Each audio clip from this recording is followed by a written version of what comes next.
Joined now by Jaguars tight end Gerrit Prince, although as you just told me, Gerrit, I don't think anybody has called you Gerrit since you arrived in Duval. What do they call you? Yeah, I get called a lot of things. G Money, G Baby, GP, G. It's pretty rare that somebody calls me Gerrit, and honestly, I won't respond half the time. It kind of takes me a little bit to understand that they're actually saying my name. Was this the case at UAB? Was this the case growing up, or it's just here in Duval? No, it's been the case my whole life. You know, Gerrit, it just never really.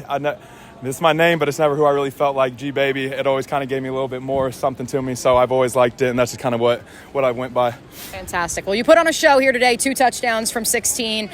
You're a guy that I think people around the building have been hearing rumblings about that, you know, working through the system last year, being on the practice squad, a guy who was developing. Give our listeners, give our viewers an idea of your journey to get here to Jacksonville. Yeah, UDFA, coming out of UAB, kind of worked last year, was on practice squad, learning the rounds, you know, learning from guys, and now I'm getting an opportunity to kind of show what I can do, showcase my abilities, and I'm just trying to take every chance that I get and make the most of it. You actually started in junior college, so walk us through being a JUCO guy. I'm assuming not a lot of offers coming out of school. How do you end up at UAB? Yeah, so I went to Butler Community College, played outside receiver. You know, I only had one offer to go play receiver, had a couple offers to play tight end.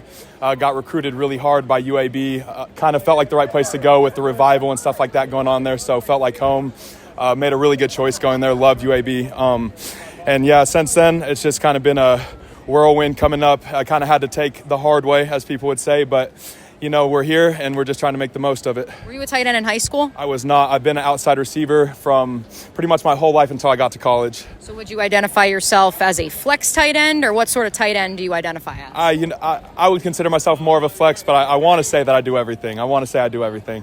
Absolutely. Well, Evan called you yesterday a tight end who is perfect for Doug's system. When you were an undrafted free agent, what brought you to Jacksonville? I know how Doug used when he was in Philly. I know how he used his tight ends there, and I was really excited about that. I know he's a tight end emphasis guy. He knows how to use us and kind of get us into space, use our abilities to the best. And I think it just felt right to come here. It felt like it was a really good culture, a good culture fit, and I'm really happy I did. I wouldn't want to be anywhere else. What's been the biggest thing you've learned from when you arrived last year as an undrafted free agent rookie to now where you're taking reps with the first team? So it's just professionalism, just being around the right group of guys. I mean, these guys are professionals day in and day out, inside and outside the building, and you kind of learn from that. You see how they do things. You try to take bits and pieces from what they do. So just being more professional, being more grown, just taking care of myself, being a pro, that's what I would say has been the biggest knowledge curve. Like you said, Doug and the tight ends, I feel like that's a go-to for so many people. Yeah. They assume Doug Pederson loves tight ends. But last year, Evan catches 70 balls.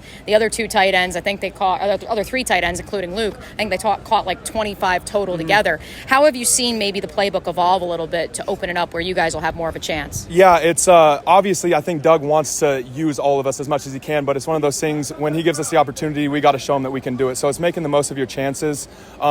He obviously has the play calls to use all of us. They say it all the time. We should be able to run this out of any personnel. We should be able to put 3 tight ends in the game, learn the concept and run it. So as long as we just keep showing what we can do, I think the offense will be able to open up a lot more. All right, give me the sales pitch. Why should everybody hop on the G-Money train? What is it about your game that's going to separate you and give the Jags a unique look at the tight end position? I'm a playmaker.